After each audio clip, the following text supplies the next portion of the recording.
ये गुलाम रसूल का घराना होता है। गुलाम रसूल के 2 बेटे होते हैं, एहसन और मोहसिन। और कल हमने देखा था कि एहसन के बाप ने किस तरह से एहसन को बुरा भला कहा होता है उसकी पसंद की शादी करने पर, और एहसन अपने बाप की बातों को बर्दाश्त नहीं कर पाता, और जब वो घर आता है तो क्या होता है, तो चलिए देखते हैं। अरे सिद्रा जल्दी आओ। और यहाँ पर एहसन गिर जाता है। अरे एहसन क्या हुआ तुम्हें? अरे एहसन उठिए, क्या हुआ है आपको? अरे अलीज़े बेटा जल्दी आओ, देखो तुम्हारे बाबा को क्या हुआ है, ये गिर गए हैं। अरे बाबा, अरे मम्मा बाबा को क्या हुआ है, बाबा आंखें खोलिए ना, क्या हुआ है आपको? और यहाँ पर एहसन को हार्ट अटैक हो जाता है और एहसन बेहोश होकर गिर जाता है। और यहाँ पे सिद्रा और अलीज़े रो रही होती हैं, और यहाँ पर ये सब कुछ देख रही होती है संगीता। अरे ये भाई सबको क्या हुआ है, और वो ऐसे गिर गए हैं, और अलीज़े और सिद्रा से रो क्यों रही है? अरे चलो जल्दी से बाबा को बताती हूँ।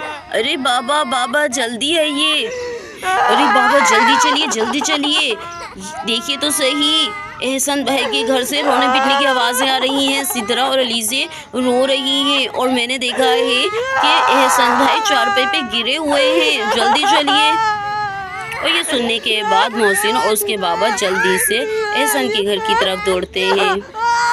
अरे क्या हो गया मेरे बेटे को? अरे चलो तो सही, क्या हो गया है? अरे एहसन, अरे ओ एहसन, अरे उठ बेटा, क्या हो गया है?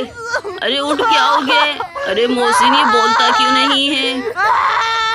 और यहाँ पर मोहसिन चेक करता है और रोते अपने बाप को कहता है, बाबा भाई इस दुनिया में नहीं रहे, भाई हमें छोड़ के चले गए, भाई हमें छोड़ के चले गए। नहीं, ऐसा नहीं हो सकता, मेरा बेटा मुझे छोड़ के नहीं जा सकता, और ये सब कुछ हुआ है इस औरत की वजह से, इसने मेरे बेटे को चुना है, इसकी वजह से मेरा बेटा मरा है, इस औरत की वजह से मैं इसको छोड़ूंगा नहीं। बाबा अगर आपका बेटा गया है तो मेरा तो सुहाग चले गया, मेरे बच्चे यतीम हो गए, आपको सिर्फ अपनी पड़ी है, ये तो देखिए हमारी तो ज़िंदगी बर्बाद हो गई है, आपको शर्म आनी चाहिए। और हाँ, ये आपके पास से ही आए थे ना, आखिर आपने ऐसा क्या कहा कि मेरे शोहर की जान ले ली है?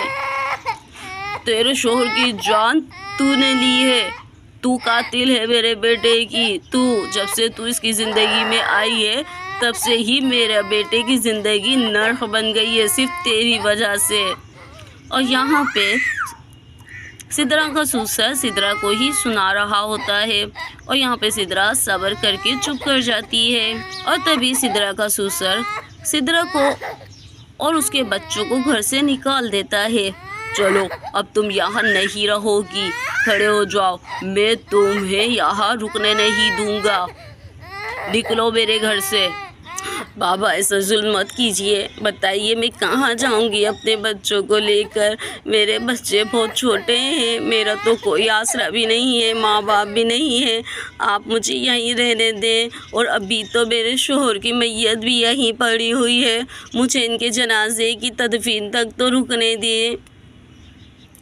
ये तुम्हारा शोहर था जब तक ये ज़िंदा था, अब ये मर गया है, अब ये सिर्फ मेरा बेटा है, गुलाम रसूल का बेटा है, निकलो यहाँ से, मैं तुम्हारी और तुम्हारे बच्चों की शक्ल भी देखना नहीं चाहता, अभी के अभी निकलो, वरना मैं तुम्हें धक्के देकर निकाल दूँगा। संगीता तुम समझाओ, प्लीज़ तुम समझाओ। मोहसिन भाई तुम समझाओ बाबा को हमारे साथ इतना जुल्म ना करें। मैं अपने बच्चों को, छोटे छोटे बच्चों को लेकर कहाँ जाऊँगी, किसके घर पे जाकर ठहरूँ? मेरा तो कोई आसरा भी नहीं है। प्लीज़ बाबा ऐसा मत कीजिए, मुझे घर से मत निकालिए। और गुलाम रसूल सिद्रा को अपने बच्चों के साथ निकाल देता है और सिद्रा अपने बेटे और बेटी को लेकर घर से निकल आती है। तो दोस्तों उससे आगे क्या होगा ये देखेंगे हम कल। और हाँ, कहानी पसंद आ रही हो तो लाइक एंड सब्सक्राइब करना बिल्कुल मत भूलिएगा।